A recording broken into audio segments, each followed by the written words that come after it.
네, 안녕하세요. 저는 베델포도원의 엄호용 성도입니다. 여러분 혹시 라면 좋아하시나요? 저는 간편하고 쉽게 만들 수 있어서 가끔 라면을 먹곤 합니다. 어느 날 TV 프로그램에서 그 라면을 개발하는 연구원이 출연했었는데 수많은 실험과 시행착오를 거쳐 라면을 가장 맛있게 만드는 방법을 적어 놓은 것이 바로 봉지 뒷면에 있는 레시피라고 하더라고요. 그동안 자세히 읽어보기도 귀찮고 스스로 라면을 잘 끓인다고 생각해서 대충 참고만 하고 제 방식대로 만들어 먹었던 것을 뒤로하고 어느 날 정확하게 그 레시피를 따라서 물의 양, 조리 시간, 스프 넣는 순서까지 전부 따라해 봤는데 그 결과는 제가 항상 제 기준대로 만들던 것보다 더 맛있는 라면이 만들어져서 별거 없을 거라고 예상했던 제 생각이 빗나가는 경험이었습니다. 우리의 영적인 삶에도 이러한 레시피가 있지 않을까요? 사람의 개발자이자 창조주이신 주님이 만들어서 기록하신 말씀은 라면과는 비교할 수도 없는 완벽한 우리를 위한 레시피입니다. 말씀을 읽고 묵상하며 살아가는 것이 목회자분들과 같이 특정 사람에게만 적용되는 것이 아닌 평범한 우리 모두에게 주님께서 요구하시고 원하시는 삶이며 그렇게 살지 않아도 충분하다고 생각될지라도 순종하는 마음으로 행할 때 주님 안에서 열매 맺는 삶이 될 것입니다. 너희가 내 말에 거하면 참으로 내 제자가 되고 진리를 알지니 진리가 너희를 자유롭게 하리라. 요한복음 8장 31절 32절 말씀인데요. 그러한 삶을 살아갈 때 우리를 창조하신 주님께서 바라보시며 기뻐하시고 열매 맺는 삶, 제자 되는 삶, 마치 라면 개발자가 의도했던 맛을 내는 삶을 살아갈 수 있을 것입니다. 다음 교회의 모든 성도들을 이 자리에 불러주신 주님의 특별한 은혜와 초대에 감사드리며 신령과 진정으로 주님을 예배하는 시간이 되기를 원합니다. 아멘. 우리 함께 다 같이 일어나서 고백하실 때에 주님, 내가 주님과 함께 늘 동행하길 소망합니다. 함께 찬양하십시다.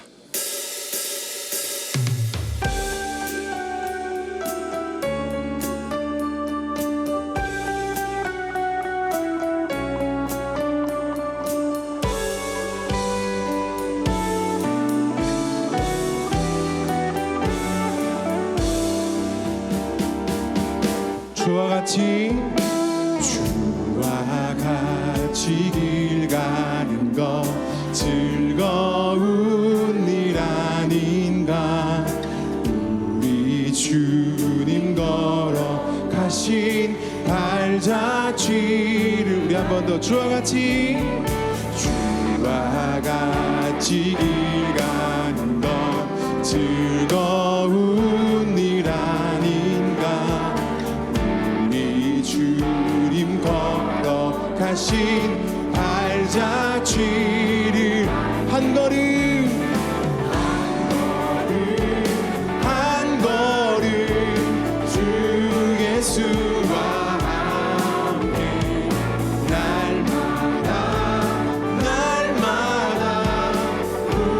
우리 걸어가. 어린아이 같은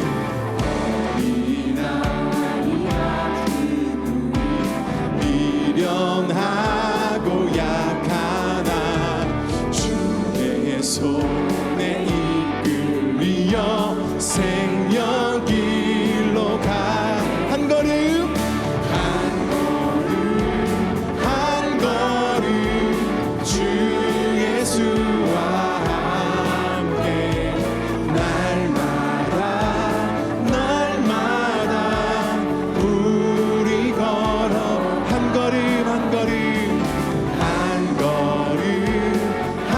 걸음 주 예수와 함께 날마다 우리 걸어가니.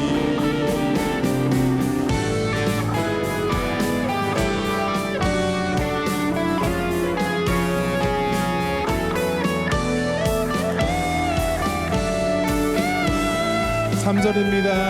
꽃이 피는 들판이나 험한 골 살짝이라도 주가 인도하는 대로 주와 같이 옛 선지자 에녹같이 옛 선지자 에녹같이 우리들도 천국에 들려 올라갈 때까지 주와 같이 한 걸음 한 걸음 한 걸음 한 걸음 주 예수와 함께 날마다 날마다 우리 걸어 한 걸음 한 걸음 한 걸음 한 걸음 주 예수와 함께 날마다 날마다 우리 걸어 우리의 목소리로 한 걸음 한 걸음 한 걸음 주 예수와 함께 날마다 날마다 고백합시다. 한 걸음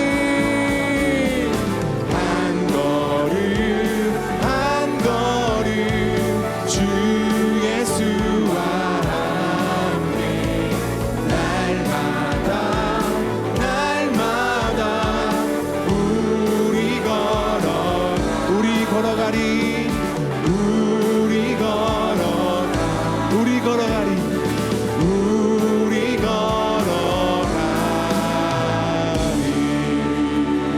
아멘.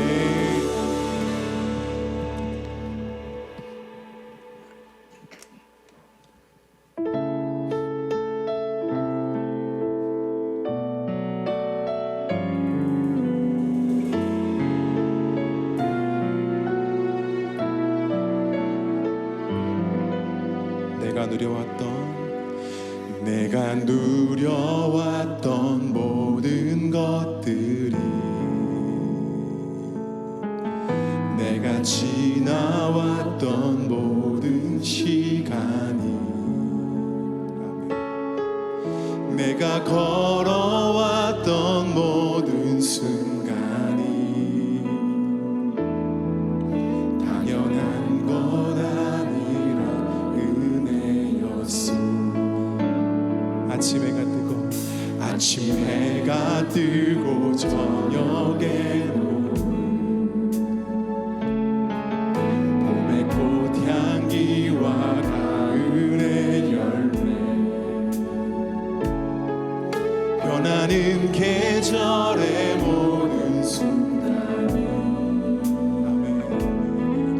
당연한 것 아니라 은혜 모든 것이 은혜입니다. 모든 것이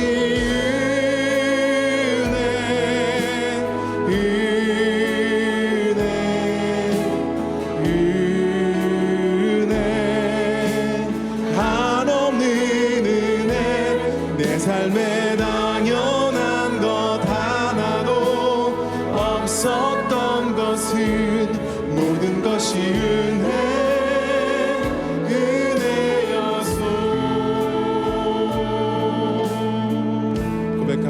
내가 이 땅에 태어난 사람 어린아이 시절과 지금까지 숨을 쉬며 살며 꿈을 꾸는 삶 당연한 것 아니라 은혜였소. 내가 하나님의 자녀로 살며 오늘 찬양하고 예배하는 삶 복음을 전할 수 있는 축복이 아멘 당연한 것 아니라 은혜였소.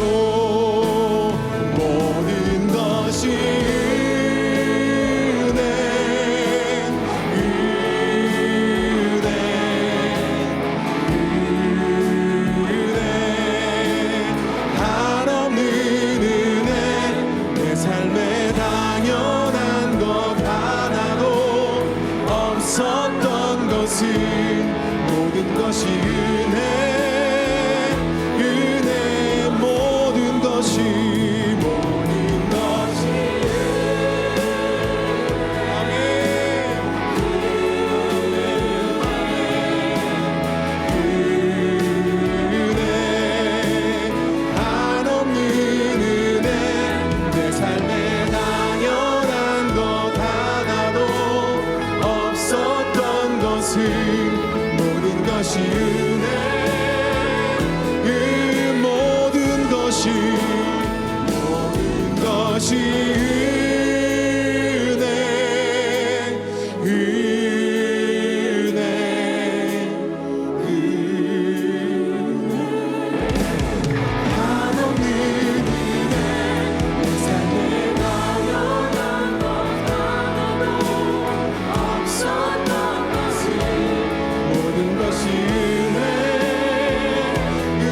은혜였소. 모든 것이 은혜, 모든 것이 은혜였소. 모든 것이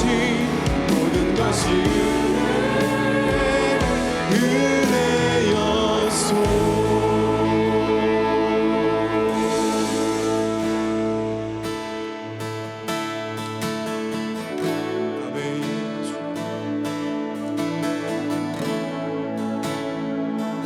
주님 큰 영광, 주님 큰 영광 받으소서.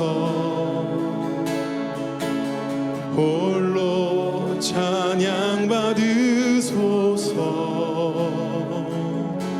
모든 이름 위에 뛰어난 그 이름, 온 땅과 하늘이 다 찬양해. 겸손하게 우리 무릎 꿇고 주 이름 앞에 영광 돌리세. 모두 절하세. 독생자 예수, 주님께 찬양 드리리. 모든 영광과 존귀와 능력 받으소서, 받으소서.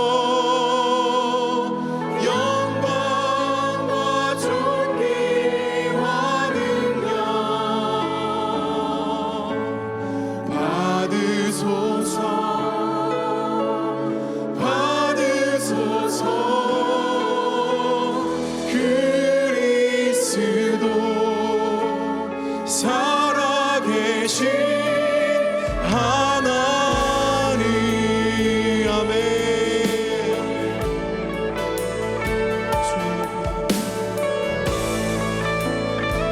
그 주님만 높여드립니다. 주님 큰 영광 받으소서.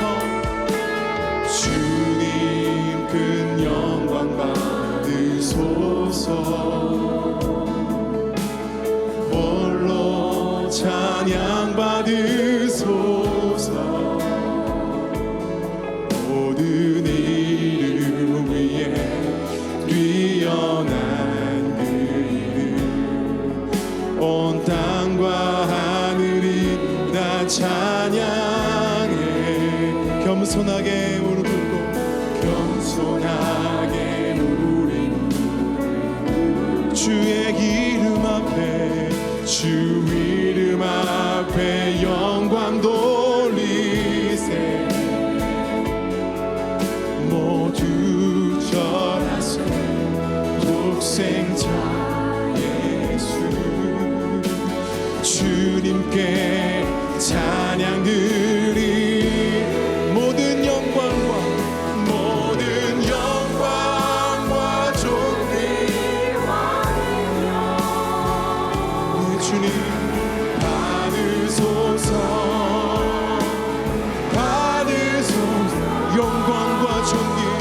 영광과 존귀와 능력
주의 크신 이름 높이며 아멘.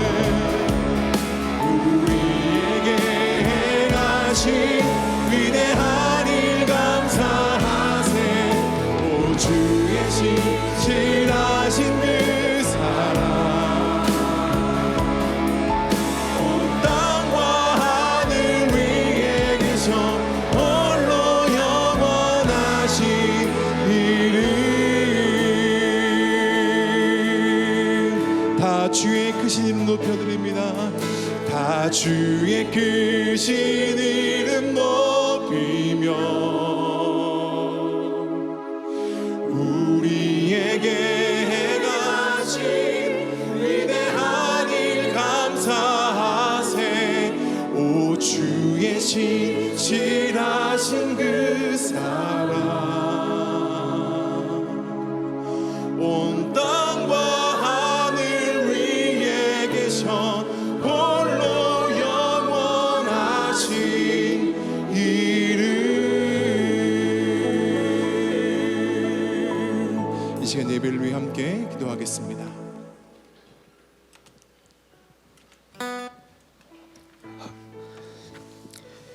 다 함께 기도드리겠습니다. 근심하는 자 같으나 항상 기뻐하고 가난한 자 같으나 많은 사람을 부유하게 하고 아무것도 없는 자 같으나 모든 것을 가진 자로다. 고린도서 6장 10절 말씀. 우리를 믿음의 자녀로 예비하시고 자녀라 불러주시는 주님, 지난 한 주간도 주님의 은혜로 지켜주시고 이 자리에 나오게 해주심에 감사드립니다. 이 자리에 나와 예배드리는 것, 또 주님을 만나게 된 것 모두가 우연이 아닌 주님의 뜻과 계획임을 믿습니다. 세상이 말하는 우연이나 운이 아닌 주님의 은혜를 깨닫게 하여 주옵소서. 먼저 한 주간을 돌아보며 회개합니다. 제자로서 구별된 삶을 살지 못하고 세상 좋은 것, 세상의 아름다운 것만을 따라 살아온 저희를 용서하여 주옵소서. 이런 저희의 연약함을 아시오니 긍휼히 여겨주시고 새 마음을 허락하여 주시옵소서. 어느덧 곡식이 무르익은 풍성한 가을을 주심에 감사합니다. 연초에 주님께 드렸던 다짐이 게으름과 여러 핑계로 미뤄지지 않았는지 돌아보게 하시고 강건한 믿음과 실천의 마음을 허락하여 주옵소서. 김여세 성도님을 통해 전해지는 말씀으로 주님의 부르심에는 먼저나 나중이 없음을 깨닫게 하시고 주께서 맡기신 자리에서 충성된 제자로 살아가는 마음을 허락하여 주시옵소서. 보이지 않는 곳에서 헌신하는 봉사자들을 위해 기도합니다. 그 손길과 마음을 주님 기억하시고 그 정성과 수고 위에 풍성한 축복을 더하여 주옵소서. 또한 경제적으로 어려움과 육체적인 질병으로 힘들어하는 성도님들을 주님 기억하여 주시옵소서. 각 사람의 사정을 아시는 주님께서 위로와 회복을 허락하여 주시고 육체의 치유와 마음의 평안을 더하여 주옵소서. 때로 주님의 방법이 이해가 되지 않을 때도 온전히 순종하는 믿음을 허락하여 주시옵소서. 우리 자녀들을 위해 기도드립니다. 개인 중심의 세상 속에서 나보다 우리를 배우게 하시고 교회를 통해 나눔과 교제를 익히며 믿음 안에서 자라나는 주님의 자녀가 되게 하옵소서. 어려움 속에서도 우리의 필요를 채워주심에 감사드립니다. 크고 작음을 따지지 않고 주님께서 드리기 위해 정성껏 준비한 예물과 손길을 기쁘게 받아주시고 그 삶 위에 복의 복을 더하여 주옵소서. 이 모든 말씀 늘 우리와 함께 하시는 예수 그리스도 이름으로 기도합니다. 아멘. 지금은 봉헌 시간입니다. 모두 일어나셔서 준비하신 예물 드리도록 하겠습니다.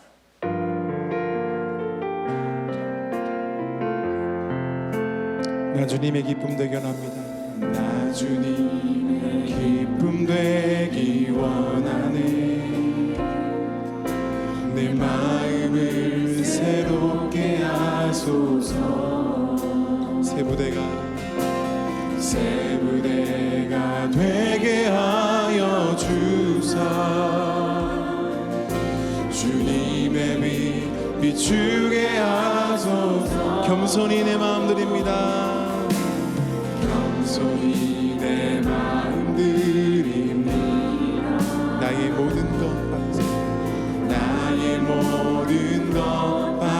하소서.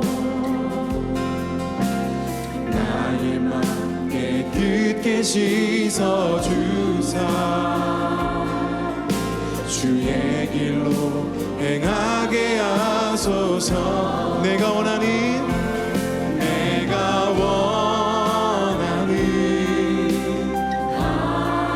가지 주님의 기쁨이 되는 것. 내가 원하는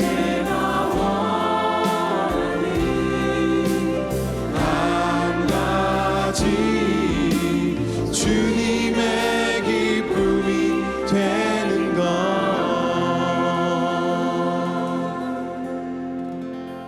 감사합니다. 처음으로 돌아가는 다음 교회, 가을의 아름다움이 만연한 오늘 추수감사절에 저희 다음 교회에 오신 모든 성도님들을 환영합니다. 지금은 저희 교회에 처음 방문하셨거나 오랜만에 오신 분들을 저희가 환영하고 축복하는 시간인데요. 혹시 오늘 예배 저희 교회에 처음 방문하신 분이 있다면 자리에 앉으셔서 혹시 이렇게 손을 들어서 표시해 주실 수 있을까요? 성도님들도 한번 주변을 돌아보시면서 오늘 처음 뵙는 얼굴이 있나 이렇게 한번 살펴봐 주시고요. 오늘은 안 계신 것 같은데요. 그러면 저희가 오늘 아름다운 추수감사절이잖아요. 그래서 오늘은 좀 특별하게 감사한 마음으로 늘 이 자리를 지켜주시는 고령이시지만 참 이렇게 예배에 참석하시는 것만으로 참 감사함을 더하여 주시는 우리 투르디 원장님을 향해서 먼저 이렇게 손을 뻗어서 감사의 마음을 좀 표현했으면 좋겠습니다. 그냥 제 마음에 이렇게 감동이 오더라고요. 제가 앞에서 예배 드리는데 늘 감사한 마음을 저에게 이렇게 더하여 주시는, 저희에게 더하여 주시는 분인데 저희 한번 손을 뻗어서 축복하도록 하겠습니다.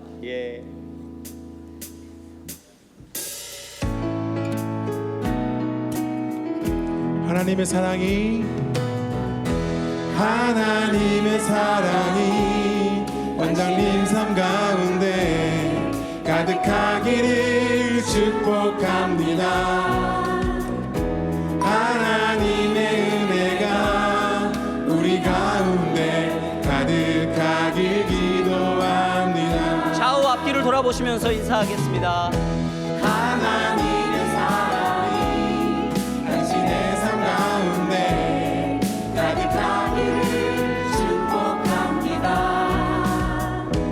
하나님의 은혜가 우리 가운데 가득하길 기도합니다. 가득하길 기도합니다.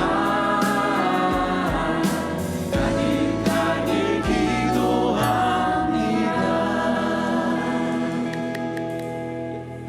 교회 광고 영상으로 보도록 하겠습니다.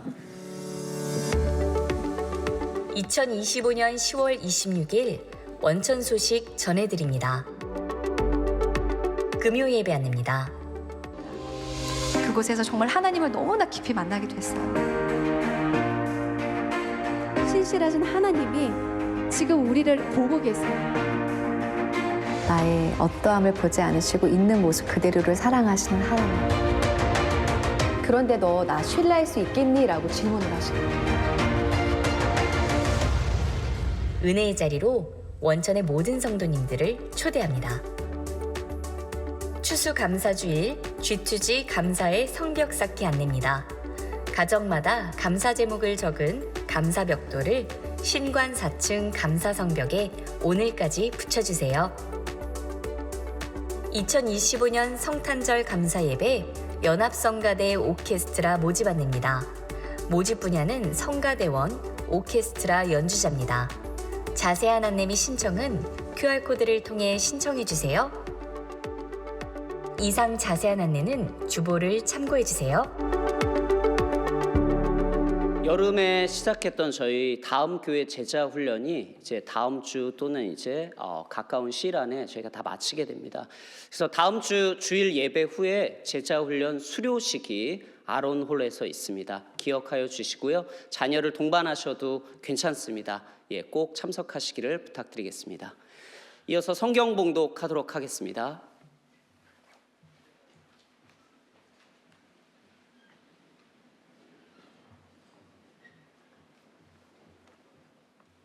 안녕하세요. 오늘 하나님께서 저희에게 주신 말씀은 마태복음 20장 1절에서 16절입니다. 한 절씩 교독하시고 마지막 절은 합독하겠습니다. 제가 먼저 봉독하며 시작하겠습니다. 천국은 마치 품꾼을 얻어 포도원에 들여보내려고 이른 아침에 나간 집주인과 같으니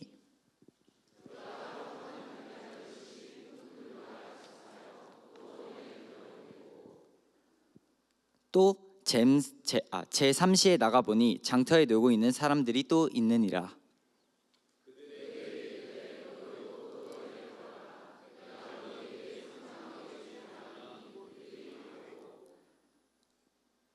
제6시와 제9시에 또 나가 이와 같이 하고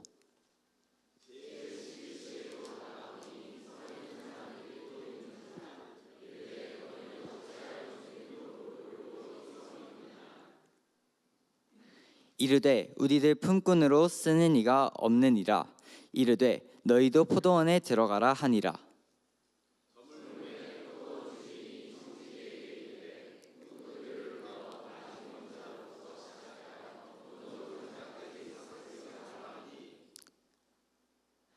제11시에 온 자들이 와서 한 데나리온씩을 받거든.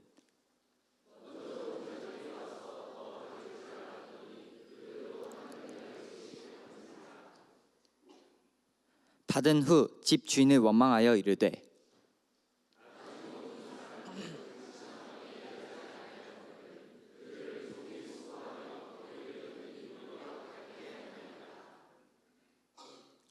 주인이 그 중에 한 사람에게 대답하여 이르되 친구여 내가 내게 잘못한 것이 없노라.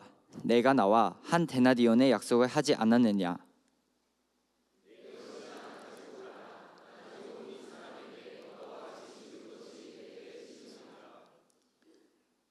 내 것을 가지고 내 뜻대로 할 것이 아니냐. 내가 선함으로 내가 악하게 보느냐. 다 같이 읽도록 하겠습니다. 이와 같이 나중된 자로서 먼저 되고 먼저 된 자로서 나중되느냐. 아멘.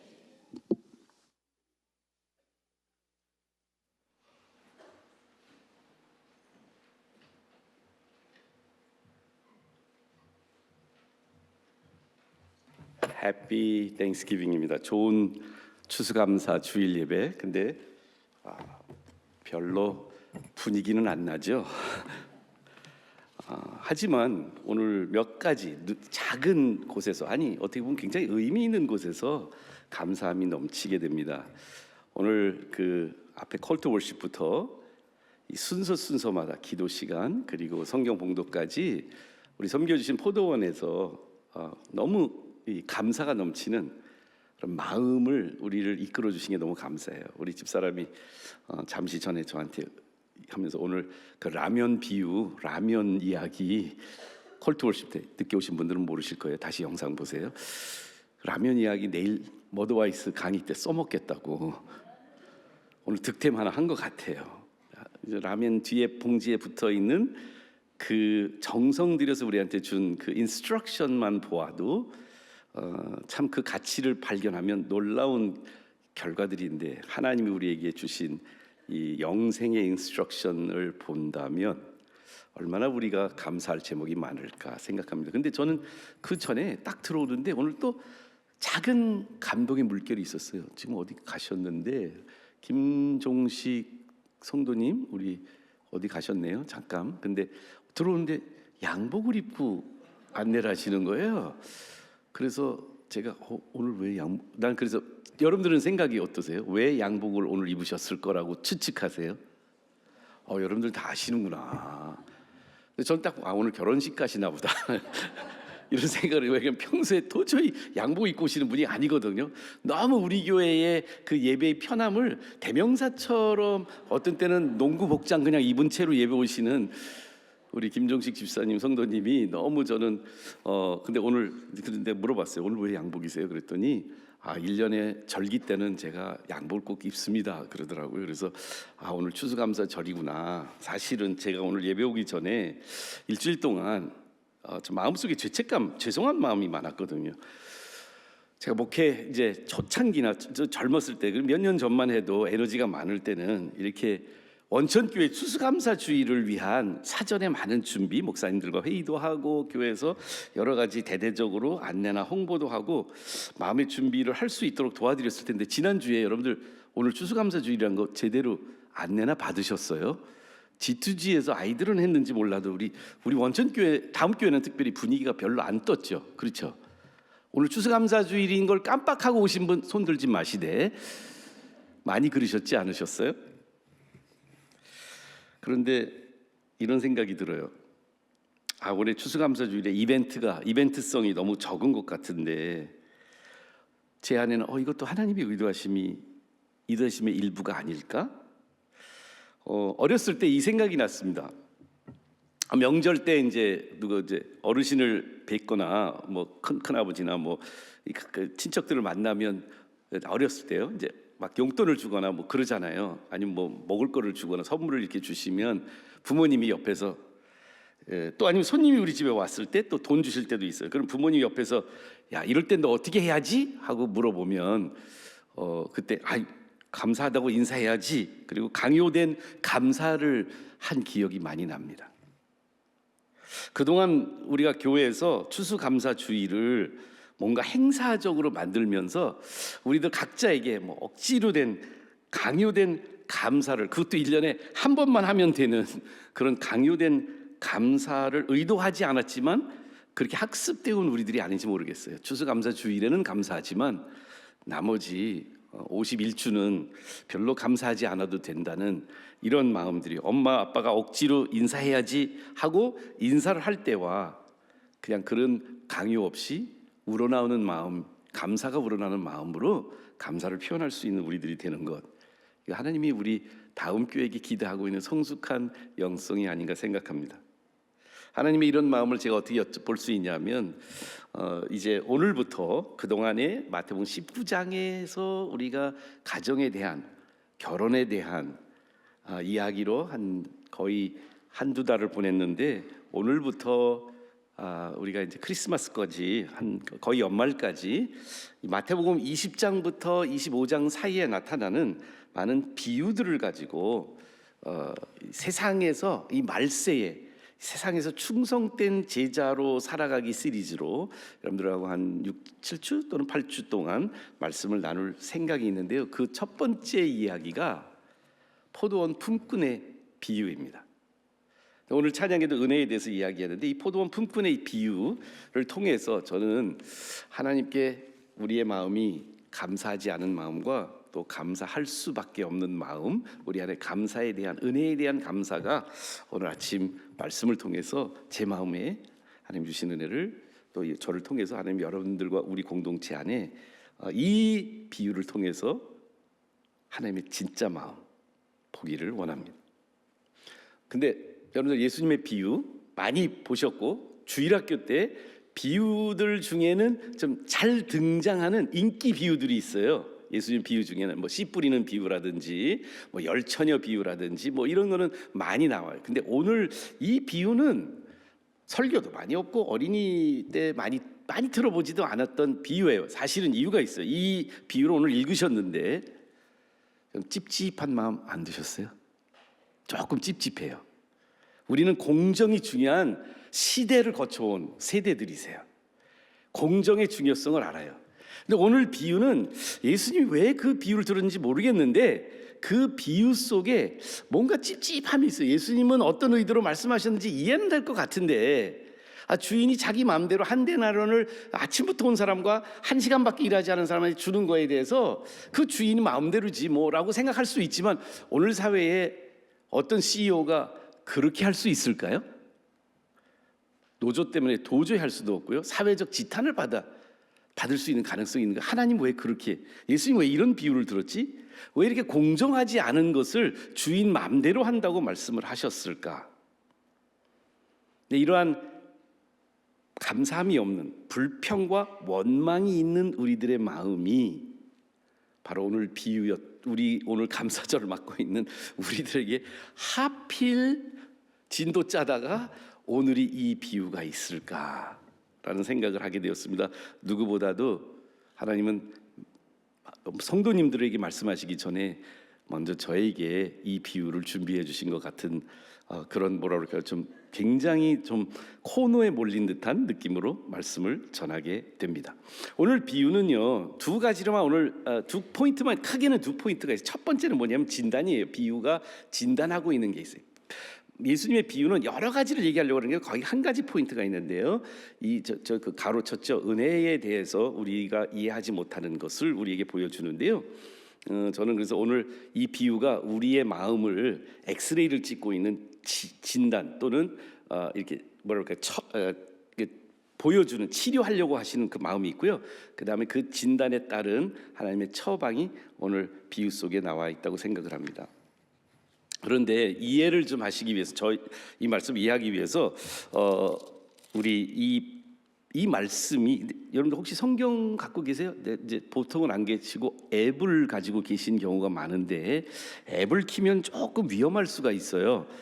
다른 거 쪽으로 이렇게 눈이 갈 수가 있어서 순수하게 성경만 보시면, 오늘은 19장과 20장을 여러분들이 이렇게 좀 넘나들면서 좀 보시는 게 좋을 것 같은데, 특별히 오늘 비유가 나오는 20장 1절 직전 말씀, 옛날에는 장절이 없었어요. 예수님, 마태가 기록할 때는 장절이 있게 기록한 게 아니고 하나의 그냥 책처럼 이렇게 기록했단 말이에요. 그러니까 이 19장 30절로 우리가 알고 있는 절이 있는 게 아니고, 그냥 오늘 비유의 시작과 끝이 마치 이 북엔드라고 그러죠. 책의 양쪽에 있는 것처럼 똑같은 이야기, 예수님의 똑같은 말씀으로 이렇게 반복되는 걸 볼 수 있습니다. 30절 말씀을 보시면 이런 말이 있어요. 그러나 먼저 된 자로 나중되고 나중된 자로서 먼저 될 자가 많으니라. 그리고 오늘 16절에 이와 같이 나중된 자로서 먼저 되고 먼저 된 자로서 나중되리라. 순서만 바꿔서 예수님이 똑같은 말씀을 두 번 하세요. 그리고 포도원 품꾼의 비유가 그 사이에 딱 들어가 있거든요. 왜 이 비유를 요 두 가지의 반복된, 이것도 역시 좀 찝찝한 말이 아니에요? 우리는 특별히 한국은요, 서열이 너무 중요해요. 짬밥, 교도소 들어가도 짬밥 순인데 우리는 그렇지 않아요. 교회 들어와도, 여러분들 여기 딱 들어오시면 우리 알잖아요. 우리 서열이 있어요. 포도원에 들어가도 오래되신 분과 오신 지 얼마 안 되신 분의 그 짬밥을 알아요. 학교 들어가도 여러분들 선생님보다 무서운 선배들이 있지 않으셨습니까? 우리는 서열이 되게 중요해요. 순서가 되게 중요해요. 먼저 된 사람이 중요해요. 그래서 집에서도 우리 사촌들 간에도 제일 먼저 태어난, 이 민증을 까서 생일이 먼저 된 사람, 이 가정에 먼저 들어온 사람의 서열이 되게 중요합니다. 근데 성경은 그것을 마치 완전히 무시하는 것 같아요. 먼저 된 자가 나중되고 나중된 자가 먼저 된다. 왜 이 말씀을 두 번씩이나 했을까? 여기의 이야기 속에 그 전에, 바로 요 말씀이 나오기 직전에 누가복음 19장 하반부에 나왔던 한 스토리를 생각하면서 이 말씀을 봐야 돼. 그 스토리의 끝의 결론도 나중된 자 먼저 되고 먼저 된 자 나중된다는 말씀, 이 말씀의 이야기가 그 결론이기도 하고요. 이 비유의 스타팅 포인트와 그 비유와 이 전에 있던 사건의 이야기를 연결해주는 고리, 아주 굉장히 단단한 연결고리를 우리한테 주고 있어요. 근데 그 스토리가 뭐냐면, 우리 이 19장 여러분들이 한 10 몇 절부터 보시면 되냐면요, 한 16절부터 보시면 예수님 앞에 재물이 많은 청년이 옵니다. 어떤 사람이 주께 와서 선생님이여, 내가 무슨 선한 일을 하여야 영생을 얻으리까? 이렇게 물어보는데 예수님이 이렇게 말씀하시죠. 왜 선한 일을 나한테 묻느냐? 선한 이는 오직 한 분이시니 네가 생명에 들어가려면 계명들을 지키라. 내가 to be good, 내가 선하려면, 내가 의로우려면 어떻게, 무엇을 해야 돼요? 무슨 선한 일을 해야 영생을 얻을 수 있습니까? 라고 이 청년, 부자 청년이 예수님한테 와서 물어보는, 저는 이 청년이 예수님 딴지 걸려고 왔던 다른 사람들과 다른 정말 순수하고 진솔한 마음으로 예수님께 문의를 했다고 봅니다. 그리고 그 대화의 과정을 보시면 매우 진지함이 계속해서 드러나요. 시커예요. 아주 진지한 시커예요. 그래서 예수님, 근데 이 청년의 특징이 있었어요. 만약 혹시 여기 아직 결혼하지 않은 딸 두신 분 계세요? 결혼하지 않은 딸? 있으시죠? 저도 한 2명이 남았는데, 사윗감이면 이런 사윗감 너무 좋아. 일단 첫 번째, 되게 진지해. 그래서 영적인 관심이 되게 높아. 예수님을 알아본 거예요. 그래서 예수님 찾아왔어요.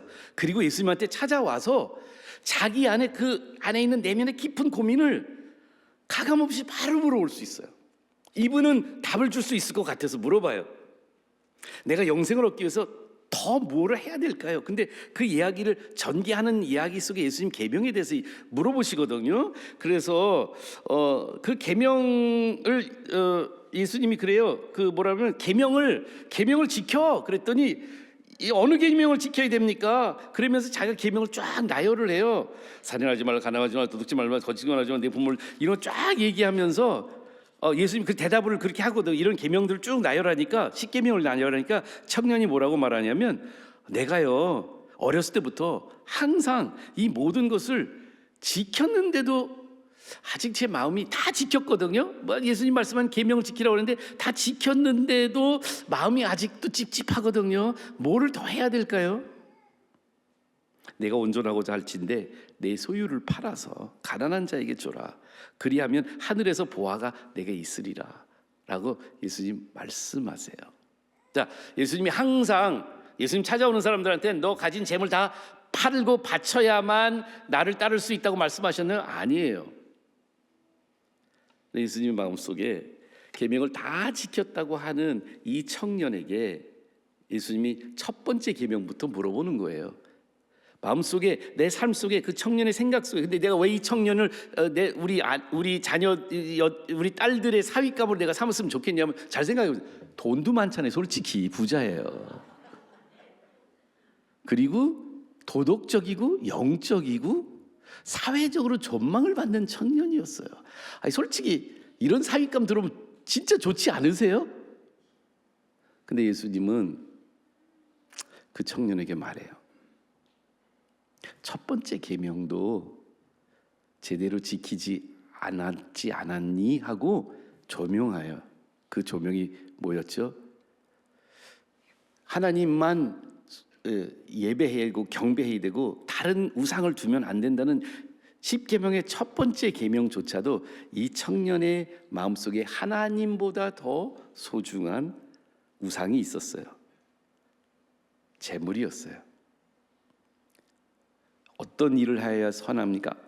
예수님의 처음 대답이 뭐였죠? 선한 분은 한 분밖에 없다고요. 근데 그 사실을 아직 수용하지 못했던 청년이에요. 나도 선할 수 있을 거라고 생각한 거예요. 하나님 한 분밖에 선한 분이 없어요.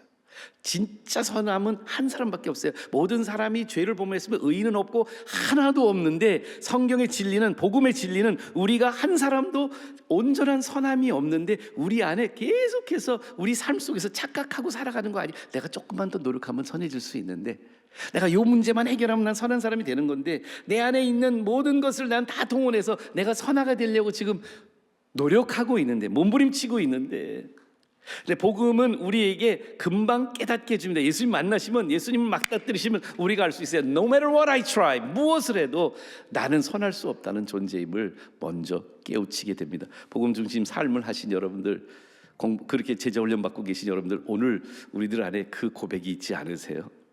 선한 것은 하나도 없다.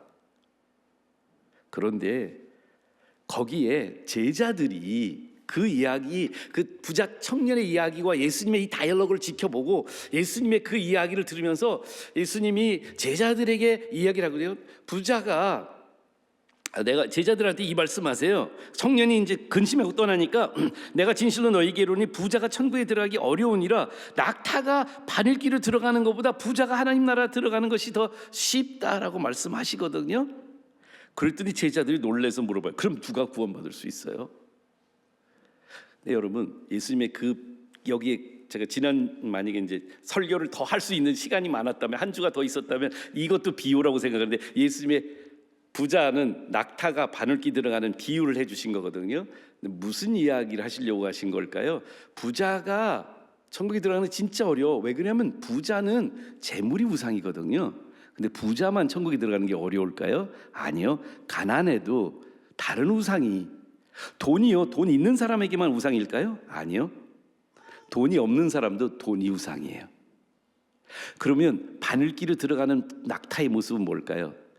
물론 뭐 여러 가지 이걸 해석하는 성경 이야기가 있어요. 그 바늘기 같은 예루살렘에 여러 문이 있었는데 그 바늘기라고 별명이 붙여진 문이 있었어요. 그래서 낙타가 거기 들어가려면 낙타가 짐을 다 벗고 엉금엉금 기어서 들어가야 돼요. 예수의 말씀은 스트리핑이 없이 모든 자기가 우상으로 의존하고 있는 모든 것을 내려놓음 없이 들어갈 수는 없어요.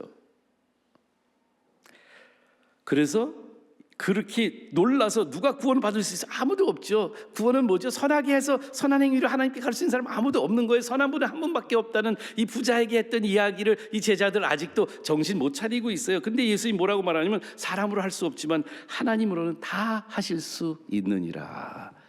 우리가 구원받는 거는요, 우리 공로가 하나도 없어요. 하나님의 은혜예요. 근데 제자들은 아직도 정신을 못 차려서 베드로가 이렇게 대답을 해요. 이게 이제 이 배경 이야기를 드리라고 이렇게 길게 했는데 베드로가 뭐라고 말했냐 하면, 주님, 우리가 모든 것을 버리고 주를 따라싸운데 우리는 무엇을 얻으리까? 부자가 못 들어간다는 얘기 속에 이 동문서답을 해도 이런 나 다 버리고 우리는, 그 청년은 예수님을 못 따르고 저렇게 돈 때문에 자기는 그거 아까워서, 돈이 아까워서 예수님 못 따르는데 우리는 다 그물도 버리고 배도 버리고 예수님 따랐거든요. 우리는 어떤 게 있을까요? 그때 예수님이 말해요. 먼저 된 자로 나중되고 나중된 자로서 먼저 될 사람들이 많다라고 얘기하고 포도원 품꾼의 이 비유를 얘기해 주세요. 그러나 그 비유를 얘기하기 전에 이 19장 마지막에 그 우리는 무엇을 얻으리까라고 물어봤을 때 예수님이 이렇게 말씀하세요. 진실로 너희에게 이르노니 세상이 새롭게 되고 인자가 자기 영광의 보좌에 앉을 때 나를 따르는 너희도 12보좌에 앉을 것이고 내 이름을 위하여 집이나 형제나 자매나 부모나 자식이나 전토를 벌인 자마다 여러 배를 받고 영생을 상속하리라. 여러분들, 하나님은요 우리한테 신세 지는 적이 없으시는 분이고요, 하나님의 은혜는요 디저브하지 않는 모든 사람들에게 하나님이 나눠주시는 것이면서 우리에게 하나님은 한 번도 우리에게 우리가 한 것에 대한 보상과 기쁨으로 하나님이 베풀어 주시는 마음을 가지신 하나님인 것을 우리는 알아요. 그럼에도 불구하고 하나님의 마음은 여기 있어요.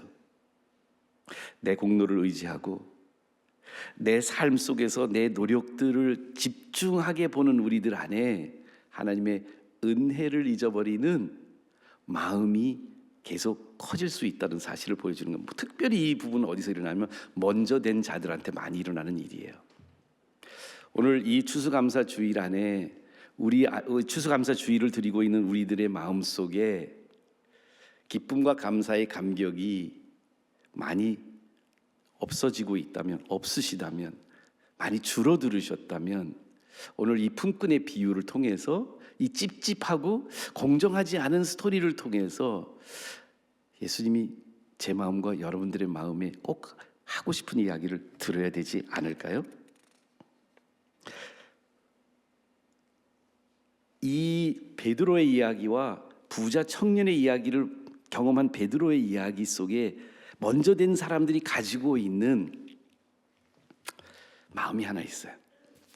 이 스토리, 이 비유 속에 이 일찍 들어왔던 품꾼들과 여러 차례 계속해서 들어오는 나중에 마지막 11시에 들어왔던, 여기서 말하는 11시는 유대인의 시간인데요, 한 4시나 5시, 해지기 1시간 전에 들어왔던 이 품꾼들을 바라보는 그들의 마음속에 주인을 향한 원망이 생기게 된 이유, 원망이 생기는 이유의 중심은 뭐죠? 한번 생각해 보셨어요?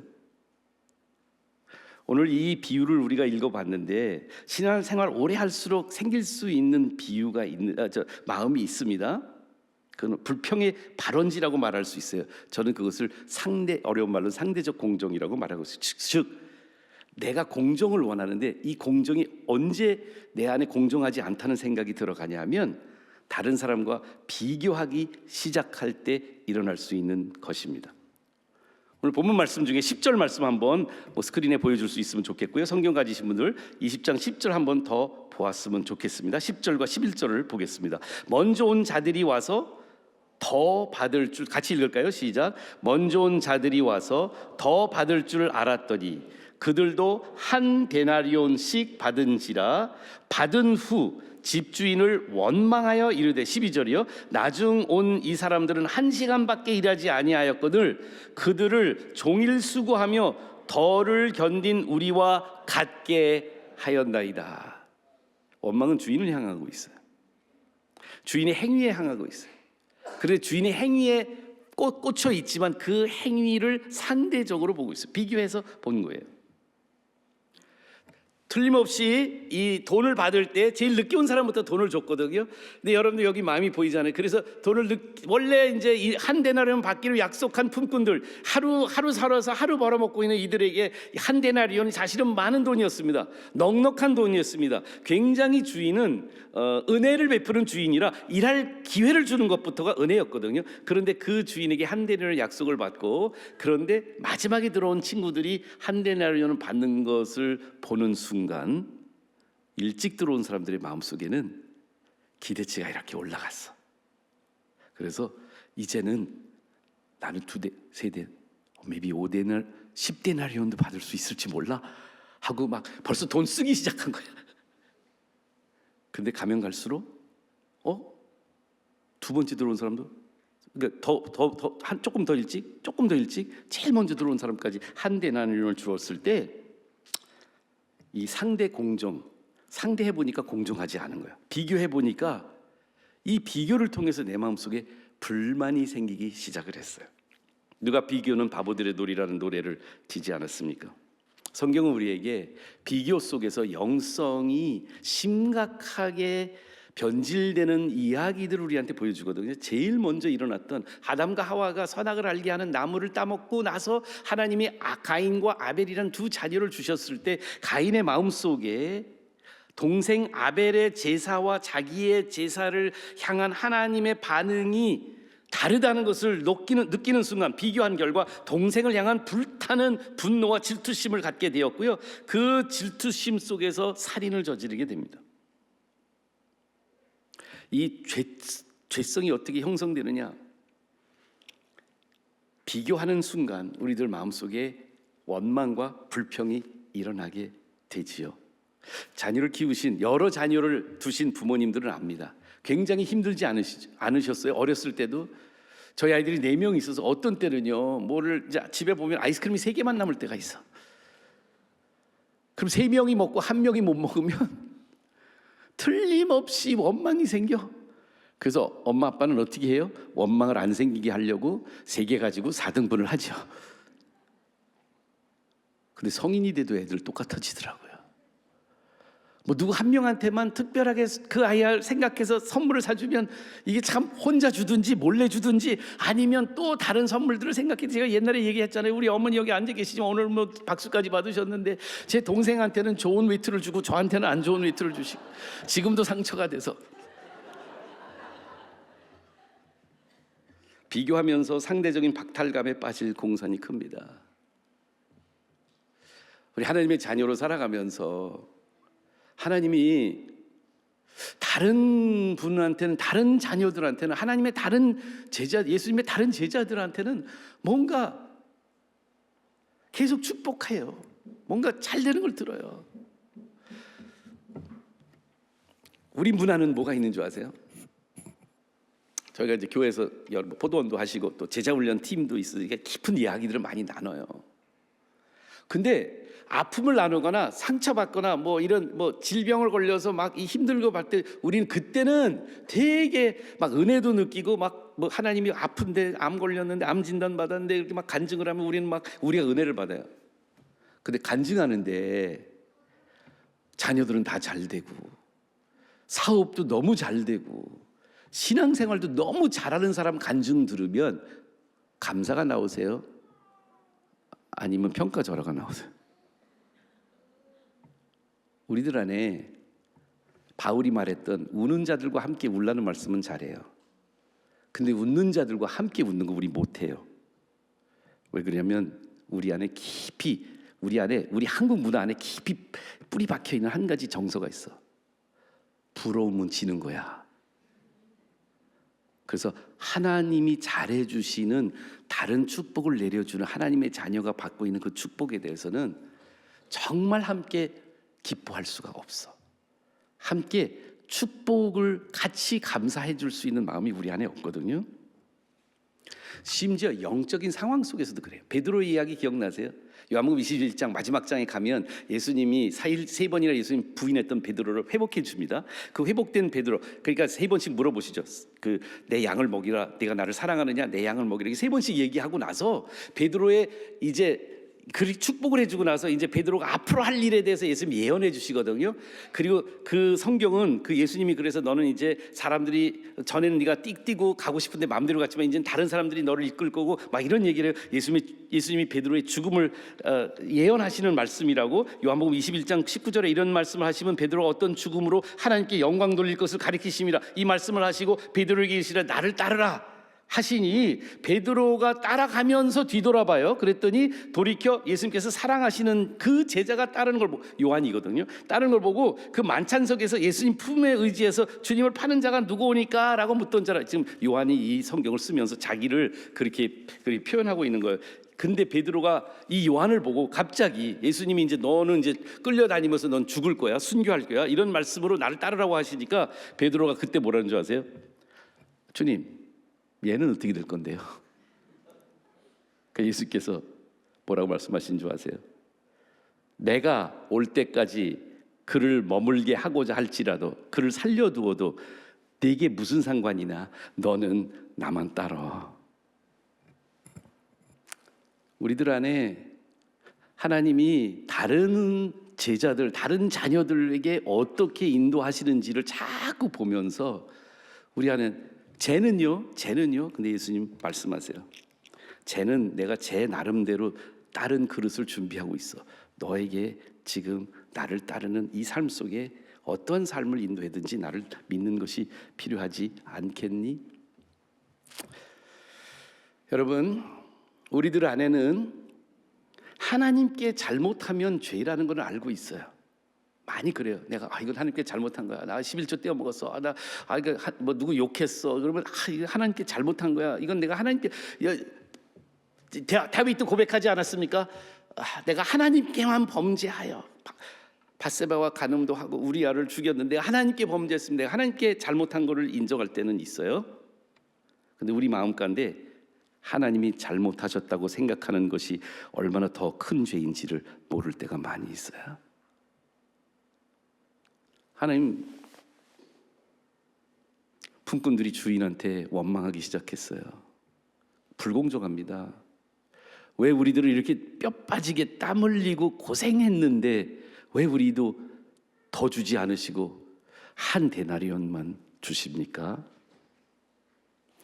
이 비유 안에, 찝찝하고 불편한 비유 안에 치유의 메시지가 담겨져 있어요.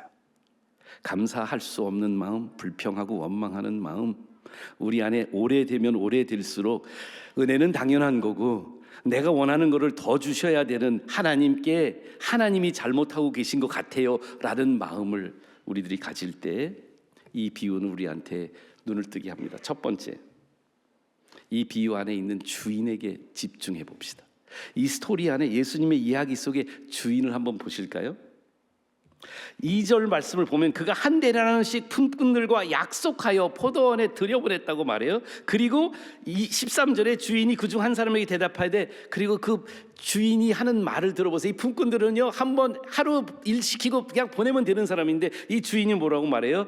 친구야, 동료야, 같은 동급으로 올려놓고 동지야, 내가 네게 잘못한 것이 없노라. 내가 나와 한 데나리온의 약속을 하지 아니하였느냐? 여러분들, 우리 마음속에 하나님을 향해서 감사한 마음이 없는 이유, 우리가 인생을 살아가면서 오래 신앙생활 할수록 하나님의 은혜는 당연한 거고 그렇게 말하고 있는 우리들의 마음속에 잊어버린 게 있지 않습니까? 주인 하나님은 약속을 신실하게 지켜주시는 분이세요. 약속하신 대로 우리가 약속은 안 지켜도 그분은 끝까지 약속을 지켰어요. 이들이 아침부터 일했지만 다 아침부터 성실히 다 일했을까요? 잠깐 다른 사람 구하러 가는 동안에 이 사람들이 한 4번 5번을 주인이 나갔잖아요. 그때마다 좀 설렁설렁 쉬었다가도 일하고 그러지 않았을까요? 저는 그렇게 일했을 것 같아요. 근데 주인은 카메라를 돌려보니까 니네들 3시간을 일하는 것 같아. 0.75 데나리온만 줄게. 이러지 않으셨어요. 네가 어떻게 했든 일방적으로 내가 약속했잖아. 너한테 네가 디저브 하지 않아도 나는 내 약속을 지키는 신실하신 주인이야. 여러분, 비교할 수 없는 하나님의 은혜는 어디서부터 시작되냐 하면 우리들이 하나님이 주인이 약속을 지키시는 분이라는 사실을 우리 삶 속에서 깨닫기 시작할 때예요. 나는 약속을 안 지켜도 그분은 신실하신 하나님이셔. 뿐만 아니에요. 이 주인의 마음을 우리가 잊어버린 게 뭐냐 하면 처음 불렀을 때도요, 이 주인이 은혜로 우리를 부르신 거예요. 품꾼들 많았어요. 근데 여러분과 저를 부르셨어요. 이 세상에 하나님의 은혜를 구원받을 수 있는 사람들이 더 많아요. 그런데 부르셨어요. 근데 이 주인의 마음이, 그 은혜로운 마음이 어떤 마음인지를 우리가 어떻게 알 수 있냐면 그 주인의 마음을 그 이후에 일어나는 일들을 보면서 우리가 느낄 수 있어요. 3절 보세요. 제3시에 나가 장터에 놀고 서 있는 사람들을 보고 포도원에 들어가라. 너희에게 상당하게 주라. 여기 상당하게 준다는 말은 뭐냐면 내가 공정하게 줄 거다, 이런 표현을 한 거예요. I'll give you your fair rage라는 단어를 쓰고, 그들이 가고 6시, 9시에 나가서 11시에 나가서 서 있는 사람들을 보면서 왜 종일토록 놀고 있니? 우리들의 품꾼으로 쓰는 이가 없습니다. 말하니까 너희들도 지금 포도원에 들어가. 주인의 마음이 보이세요, 여러분? 이 비유 속에 보이는 포도원 주인의 마음이 정말 보이시냐고요? Whosoever will. 어떤 자격이 있어서, 어떤 능력이 있어서, 어떤 능력주의로 평가하고 있는 주인이 아니고요. 너 은혜가 필요한 존재야, 너 일이 필요한 존재야, 너 존재감이 필요한 존재야 라고 보시면 그 사람이 아주 일찍부터 예수를 믿었던, 뒤늦게 인생 속에서 나쁜 짓 다 하고 믿었던 하나님 마음속에는 whosoever will, 누구라도 하나님은 편애하시지 않으시고 다 받아주시는 분인 것을 우리가 간과할 때가 너무 많아요. 만약에 능력주의로 우리를 평가해서 하나님 우리를 쓰셨다면 여기서 부르심 받을 사람이 몇이나 있을까요? 제일 먼저 저는 아니에요. 신실하신 언약, 약속을 신실하게 지키는 주인, 누구나 다 포용하시는 주인. 그리고 20장 14절 15절 말씀을 보시면 주인이 이런 말을 해요. 20장 14절, 내 것이나 가지고 가라. 나중에 온 이 사람에게 너와 같이 주는 것이 내 뜻이니라. 내 것을 가지고 내 뜻대로 할 것이 아니냐? 내가 선함으로 네가 악하게 보느냐? 라고 주인이 물으세요. 신실하신 하나님, 누구나 다 포용하시는 하나님만이 아니라 선하신 하나님의 뜻대로 섭리하시는 하나님이세요. 하나님의 섭리는 역설적 공정입니다. 상대적 공정이 아니에요. 하나님이 공정하신 이유가 있어요. 하나님이 뜻대로 이 먼저 된 자와 나중 된 자, 우리가 이 이야기도 사실은 마음이 찝찝하죠, 그렇죠? 아니 왜 먼저 된 사람한테 조금 먼저 된 거를 인정해 주지? 여기서 하나님이 그렇게 막 만드셨다는 의도보다는 저는 이런 해석이 더 되는 것 같아요.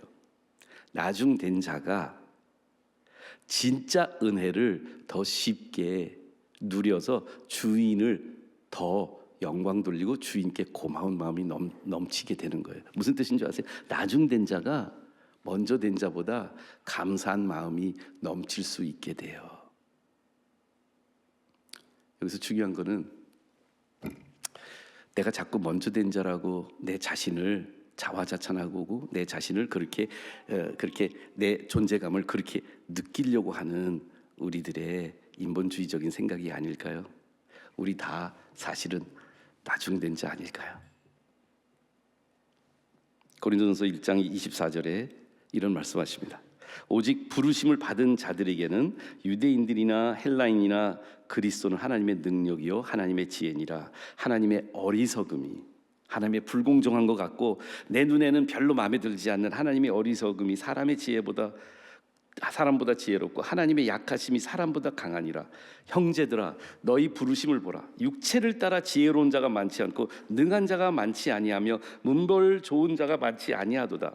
그러나 하나님께서 세상에 미련한 것들을 택하시고 나중된 자를 택하시고 지혜 있는 자들을 부끄럽게 하시고 세상에 약한 것 나중된 것을 택하사 강한 것을 부끄럽게 하시며 하나님이 세상에 천한 것과 멸시받는 것과 없는 것들을 택하사 있는 것들을 폐하려 하심이 여기서 중요한 게 이거예요. 이는 아무 육체도 하나님 앞에서 자랑하지 못하게 하려 하심이니라. 나중된 자가 더 많이 감사하고 나중된 자가 더 많이 은혜로 느끼게 되는 이유가 여기 있어요. 나중된 자일 경우가 우리가 하나님이 하셨습니다라고 더 쉽게 인정할 수 있는 존재들이 되는 것이거든요. 오늘 물어봅니다. 내 안에 비교하면서 그리고 내 안에 다른 나보다 못한 사람들이 하나님이 은혜를 베풀어 주는 것을 보면서 갑자기 하나님의 선하심이 악한 것처럼 느낄 때가 있으십니까? 어려운 비유이지만 이 비유를 통해서 하나님 홀로 영광 받으시고 하나님의 부르심에는 후회가 없으시고 하나님의 섭리하심은 선하시다는 사실을 다시 한번 인정하고 오늘부터 감사의 시즌이 우리 가정과 우리 마음 가운데 깊이 돌아오는 여러분과 제가 되기를 주님의 이름으로 축원합니다. 기도합시다.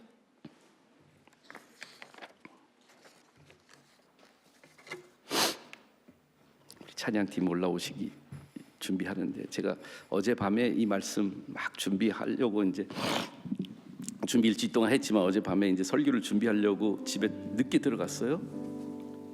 근데 집에 밤늦게 들어갔는데 지금 미국에서 와 있는 손녀딸 사위하고 제 딸이 없어진 거예요. 보니까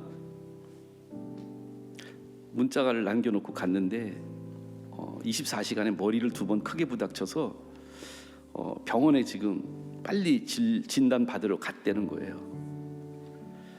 그리고 잠시 뒤에 전화가 왔어요. 병원에서 더 큰 병원에 가서 엑스레이 꼭 찍어봐야 된다고 소아과 선생님이 그랬다는 거예요.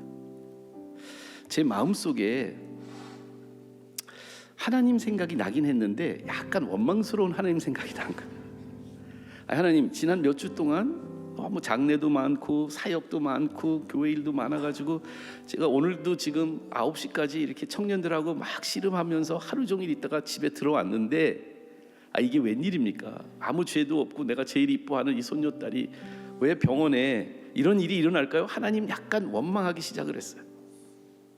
그런 다음에 하나님 원망하는 게 잠깐 멈추고 급하잖아요. 문제를 풀어야 되잖아요. 우리 사위 딸은 수원에 아무도 아는 사람이 없잖아요.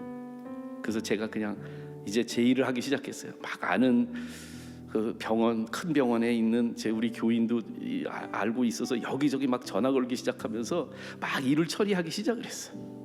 그랬더니 어디 병원에 가면 된다고 또 그 의사 선생님이 얘기를 듣고 글로 막 보내주고 딸한테 그래서 거기 가면 이분 이야기하면 돼. 아빠가 이렇게 다 전화해놨어. 병원에 갔다가 저쪽 소아과에서는 머리에 큰 혹이 나고 다친 게 이게 위험할 수 있다고 얘기를 했는데 병원에 가서 엑스레이를 찍어보니까 아무 문제가 없는 것으로 나타난 거예요. 그리고 안도의 한숨을 쉬면서 제가 제 안에 이런 생각이 야 할아버지가 그래도 여기서 좀 능력이 있지? 근데 오늘 아침에 이 말씀을 다시 한번 생각하면서 내가 하나님 원망할 줄 알았는데 그 아이의 머리를 지켜주시고 그 아이의 문제가 없는 것을 이렇게 보호해 주신 분이 하나님인데 한 번도 그 과정 속에서 내가 하려고 하는 내가 용쓴 것만 드러나고 하나님이 하신 것을 인정하지 못했던 저의 모습을 봤어요. 여러분 우리가 신앙이 아무리 깊어도 하나님께 인정하는 것이 얼마나 인색한지 모르겠어요. 하나님 오늘 추수감사 주일입니다. 제 마음속에 보이지 않는 하나님의 인자하심과 약속하심과 성실하심과 그리고 포용해 주시는 섭리의 하나님, 선하신 하나님을 오늘 찬양할 수 있게 도와주세요. 감사가 사라지고 있는 제 마음속에 하나님의 존재감이 더 확실해지는 이 시간들이 되도록 축복해 주세요 하고 오늘 아침에 기도하면서 들어왔습니다. 주님 감사합니다. 하나님의 부르심에는 후회하심이 없으십니다. 하나님이 우리를 사랑이심을 인정하고 은혜 베풀어 주신 하나님이심을 기억하는 저희들 되게 하여 주시옵소서. 예수님 이름으로 기도합니다. 고백합시다. 하나님의 부르심. 다 같이 일어나셔서 찬양하시겠습니다.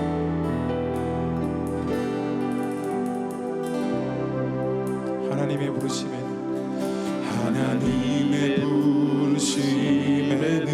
후회하심이 없네. 내가 이 자리에 선 것도 주의 부르심이라. 하나님의 부르심에는 결코 실수가 없네. 나를 부르신 하나님의 진실하심을 믿네. 작은 나를 부르신 뜻을 나는 알 수 없지만 오직 감사와 순종으로 주의 길을 가리라. 때론 내가 연약해져도 주님 날 도우시니 주의 놀라운 그 계획을 나는 믿으며 살리. 날 부르신 뜻 내 생각보다 크고 날 향한 계획 나의 지혜로 측량 못하나 가장 좋은 길로 가장 완전한 길로 오늘도 날 이끄신 날 부르신 뜻 내 생각보다 크고 날 향한 계획 나의 지혜로 측량 못하나 가장 좋은 길로 가장 완전한 길로 오늘도 나 이끄심 믿네. 이제는 우리 주 예수 그리스도의 지극히 크시고 헌신적이시고 한량 없으신 사랑과 하나님 아버지의 무한하신 은혜와 성령님의 감동 감화하심이 추수감사주의를 제대로 감사한 마음, 은혜에 대한 감격한 마음으로 예배를 드리시고 돌아가는 모든 권속들 머리 위에 지금부터 영원히 함께 하시기를 축원하옵나이다. 아멘.